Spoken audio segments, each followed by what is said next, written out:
Entrevista do dia. A eleitoral já começa na semana que vem, as campanhas já começaram, mas muitas dúvidas ainda continuam. Por isso, a conversa de hoje é com a Lohane Scopelli, que é chefe do cartório eleitoral aqui de Iguaçu e também de Divino de São Lourenço. Lohane, muito bom dia, prazer recebê-la aqui mais uma vez. Bom dia, Andressa, o prazer é meu. Então, a campanha assim, estadual, federal, parece que fica um pouco distante dos municípios, né? Mas ainda tem muita dúvida e as pessoas sempre comentam, acho que é importante a gente estar esclarecendo. Por exemplo, né, a gente parece que vê que é uma campanha muito tecnológica agora, virtual até. Pode tudo nesse meio virtual, no Facebook, no Twitter? Como é que são as regras eleitorais? Desde o dia 5 de julho, são autorizadas as campanhas no campo virtual. Pode Twitter, Facebook, qualquer rede social, por sites. O candidato pode ter site, o partido, a coligação, desde que tudo seja registrado na Justiça Eleitoral. Esse ano, como é uma eleição geral, a campanha acontece no TRE e no TSE. Então, tudo realmente é comunicado, é possível. E tem uma outra dúvida que eu acho que é uma dúvida até de outras campanhas, o outdoor. O outdoor não pode existir mais? Não, é vedada a campanha através de outdoor. As placas, faixas, pinturas, elas têm que ter no máximo 4 metros quadrados. E é uma preocupação com a poluição visual aí das cidades, então, né? Exatamente. Pode ter cavalete, pode ter placas em residências, mas essa questão mesmo do tamanho outdoor não pode. E quanto a isso, os candidatos eles têm várias vedações. Por exemplo, não pode camiseta, confeccionar camiseta, boné, chaveiro, cesta básica. Isso aí não pode mesmo. Mesmo. Mas então é aquele consumo, né, que a gente via e a blusa do candidato ficava por muito tempo ainda, né? Muito tempo. As pessoas usavam isso depois, durante o resto do ano, você via gente usando. E a imprensa, assim, a imprensa está muito presente, cobrindo, fazendo a cobertura aí dos candidatos, dizendo o que está acontecendo. Pode tudo na imprensa? É possível também? Como é que fica? Principalmente os políticos que estão nos cargos. A imprensa ela tem que dar notícia, ela tem que noticiar o que acontece no país, mesmo que o candidato, no caso a presidência, por exemplo, a Dilma, a imprensa tem que noticiar o que acontece no país. Ela não pode fazer propaganda para aquele candidato. A imprensa não pode fazer nenhum tipo de propaganda, a não ser a propaganda gratuita, que tem as inserções durante a programação, e os debates que também são permitidos, sempre garantindo proporcionalidade, paridade entre os candidatos. Tem que ouvir todo mundo, tem que falar de todo mundo. De todo mundo, isso aí. E aí você falou uma questão interessante, horário eleitoral, a gente está aí às vésperas do horário eleitoral, então é importante para aquela pessoa, o eleitor que está em dúvida, então já começa em todos os sistemas, em todas as cadeias, o horário eleitoral. Em todas as cadeias. E é importante para o eleitor ter noção realmente do candidato, conhecer, porque como é uma eleição geral, às vezes os candidatos estão longe da comunidade. É diferente de um vereador, de um candidato a prefeito que é da cidade.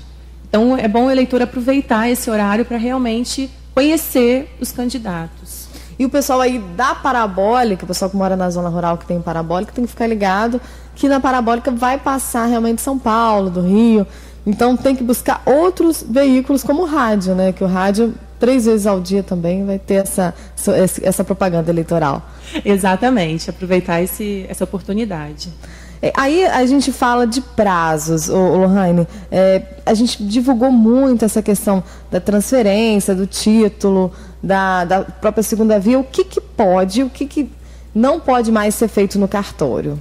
Pois é, apesar daquela divulgação toda que a gente fez, eu vim aqui, você foi ao cartório no último dia, ficou até surpresa porque o cartório estava vazio. Estava vazio mesmo. A gente recebe diariamente eleitores querendo fazer transferência, fazer alistamento, saem nervosos porque a gente avisa, olha, infelizmente o cadastro fechou, só reabre a partir do dia 10 de novembro. Então, hoje, somente segunda via.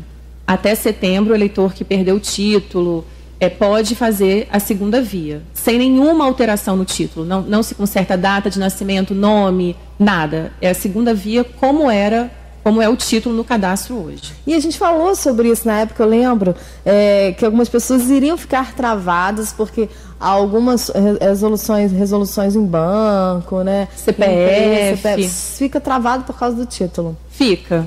E a gente recebe diariamente eleitores com problema, porque foram tirar o CPF, o nome da mãe está errado, a data de nascimento está errada. A gente não pode fazer em hipótese alguma. Assim, não é só a gente, é nacional. Foi um prazo do TSE. Então, mesmo que o eleitor vá num cartório em Brasília, ele não vai conseguir fazer. E as pessoas têm que entender que isso é importante, porque tem que saber o número de eleitores, tem que saber em qual cidade vai ter tanto. As pessoas não entendem isso, né? Isso, para a confecção dos cadernos de votação. Imagina se a gente fosse fazendo títulos, colocando eleitores, como que fica o caderno de votação? Então, tudo tem um prazo para que a gente possa fazer realmente a eleição acontecer no dia 5 de outubro. E está muito perto já, né? Aí tem uma outra dúvida, até no momento da votação mesmo, Lohane, é quem vota branco ou nulo, esses votos são cancelados, vão para a legenda, como é que fica essa situação? Essa é uma questão que sempre dá muita dúvida, gera muita dúvida.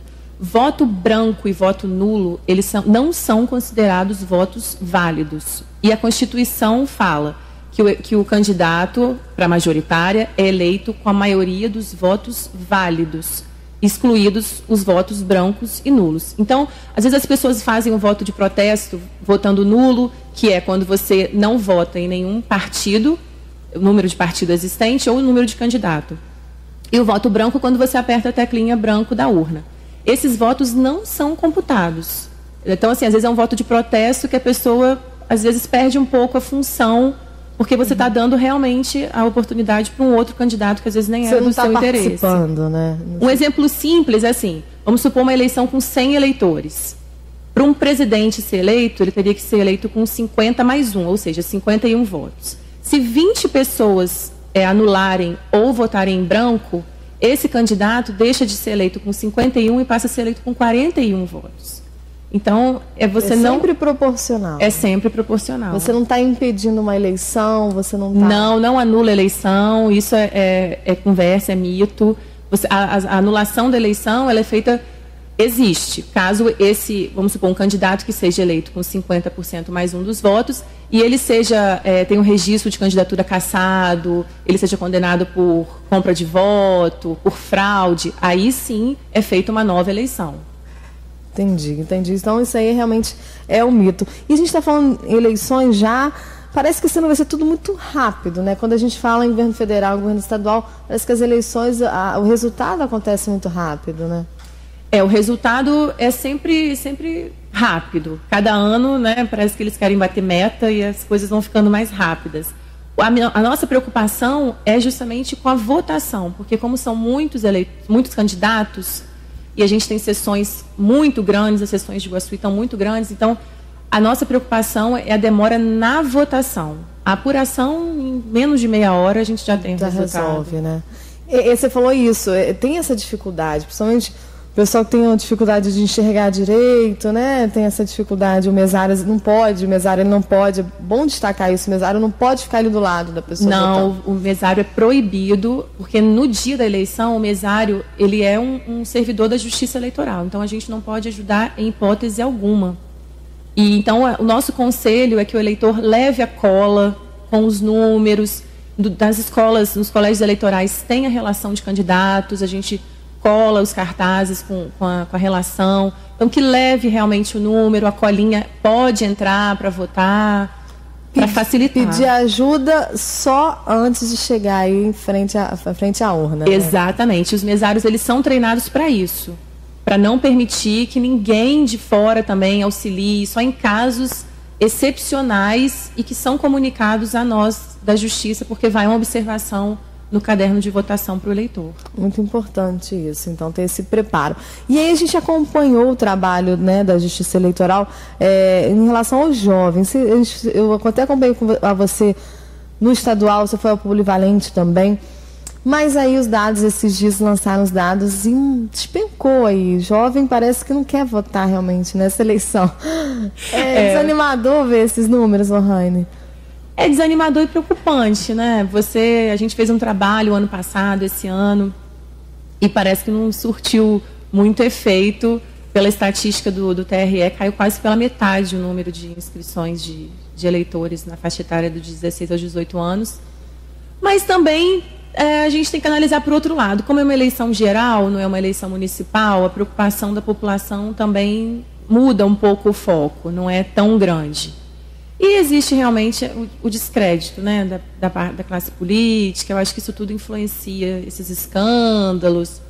Mas a gente achou que fosse ter uma participação maior por conta daquelas passeatas que eles fizeram, daqueles movimentos, que eles fossem realmente colocar isso em prática esse ano. Mesmo, mas pelo visto não estão muito preocupados, não. E quem ainda tem esse risco, né, de quem tirou não votar, né, não, porque não é obrigado. Não. O voto é obrigatório a partir dos 18 anos. Dos 18 aos 70 anos, todo mundo é obrigado a votar. Mas quem tem 16, 17 é facultativo, não tem penalidade, não tem multa, nada. Então, realmente... não dá para obrigar. Não dá. Vai dar consciência de cada cidadão. Lohane, eu acho que é isso, né? Acho que no decorrer aí das eleições a gente vai voltar a se falar com certeza esses prazos. Não adianta o eleitor chegar chorando lá no cartório, que não tem jeito. Agora é só novembro, né? Só a partir do dia 10 de novembro.